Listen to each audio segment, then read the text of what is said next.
Kasi naisip After dun po hapunan, kain na po tayo. gagawa ka ng mahalagang desisyon Dami ang sinaing, tsaka tapi, piniri po yung tapi.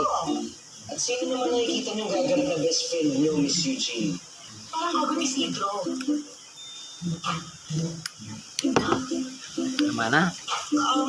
Tapi, babi. Taba na. Hello, Adele. Romina, napatawag ka. Kinakamusta lang kita. Kamusta ka na dyan? Kamusta ka? Tama na. Okay naman. Okay. Okay naman ako. Romina, huwag kang padalos-dalos sa mga desisyon mo. Sometimes two people have to fall apart to realize how much they need to fall back together. Again. And Cesar deserves a second chance, Romina. Salamat, Adele. Salamat. Yun lang.